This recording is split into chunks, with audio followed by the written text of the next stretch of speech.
So I have a lot of conversations with new business founders, and they all start almost the same exact way. They say, I've got an idea for a new business I want to run by you. Sometimes when they say it, they're super excited, like they're about to burst. Others are a lot more conspicuous. They make sure the door is closed. They look left, they look right, as if there might be someone else hiding in my office. And they might only whisper their idea, like it's a valuable secret. And having worked with more than 1,000 startup founders, I know something that most of them don't. That this is quite possibly the most dangerous sentence in all of entrepreneurship. It is. Why? Well, we've built an entire culture around ideas and pitch decks. We celebrate them. We protect them.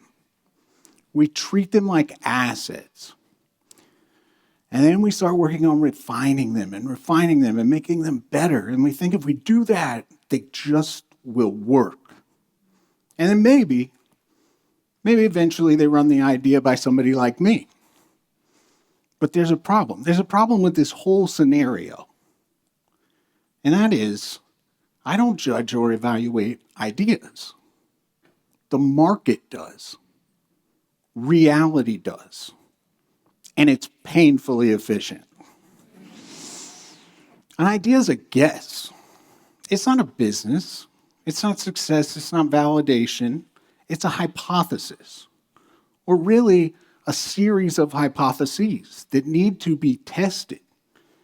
And sometimes the only way to test those ideas is by having those ideas confront the market realities. And trust me, I've seen it firsthand. I've seen great business ideas absolutely fail. A few years ago, there was a young guy. He created a completely new revolutionary vending machine. It would make healthy, hot meals. Sounds like a great idea, right? Market timing seemed perfect. But due to existing contract obligations and some specific nuances with unit economics, it wouldn't work. It was never going to work.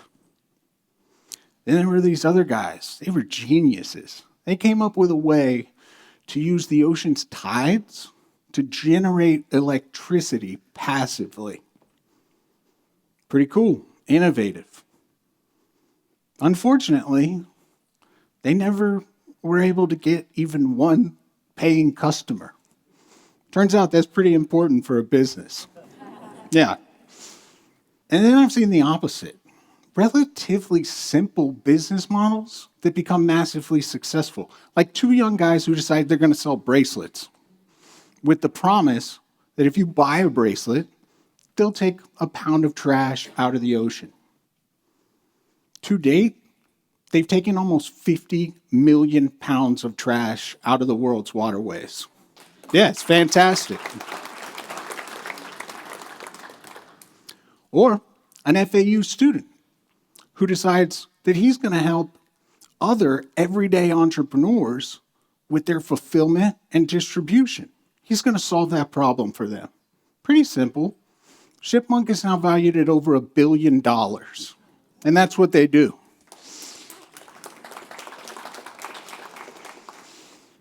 So if great ideas fail all the time, and relatively simple or ordinary ideas can be massively successful, what do we know? We know it's not really the idea that determines success. It's what happens when that idea meets reality. And this is where I think this gets pretty interesting, at least it does to me, is that the people who are most susceptible to falling into this trap are the smartest people. Why? Why would they fall for this? Well, because they're very good at something else that can also be dangerous. They are very good at making things make sense. They can rationalize weak assumptions. They can explain away negative feedback. And the smartest ones have explained to me why the thing that is clearly not working at all actually is kind of working. Yeah, they're amazing. They're amazing, but that's who is most susceptible to this because those people are so smart. On the other hand, right, we have our expert founders. I've been lucky enough to work with some of them as well, serial entrepreneurs who do this again and again. They never fall in love with their ideas. They test them. They don't protect their ideas. They expose them. And most of all, they're never trying to prove that they're right. Instead, they're trying to figure out what they're wrong about. Every time. And the more I do this kind of work, the more I've realized that this really isn't just about founders who have new business ideas. We all have ideas, right? Ideas about people, ideas about decisions, ideas about the future. And what I really wanted to talk about today was making data-driven decisions. That's really what this is all about, but in a unique context. Certainly with AI and other technologies, in many instances, there's a sufficient amount of data to guide your decisions. But if you're doing something new, if you're doing something innovative, something truly novel, there may not be any data available. And if there is no data available, what you're going to have to do is generate the data yourself by confronting reality, by deriving the data from the stakeholders that your ideas are going to impact. And that's hard. And that's scary. And sometimes it doesn't go very well because it's unpredictable. And I know this firsthand. I was absolutely convinced I had a totally innovative way to execute this big grant that I won. Just a different way to do it. I was convinced this was going to be fantastic. Less than a week later, I lost that $500,000 grant on a 30-minute Zoom call. Gone. It wasn't that good of an idea. It turned out. Right? But I've had other experiences as well.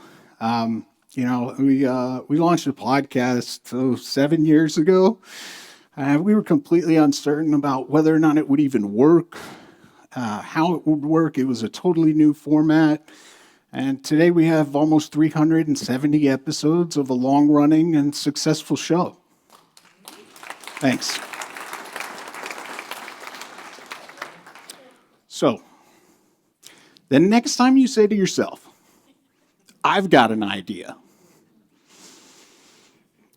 rather than, trying to protect it and trying to refine it, think to yourself, what is the fastest way I can prove this wrong? Because it isn't the best ideas that win. It's those that survive reality. Thank you.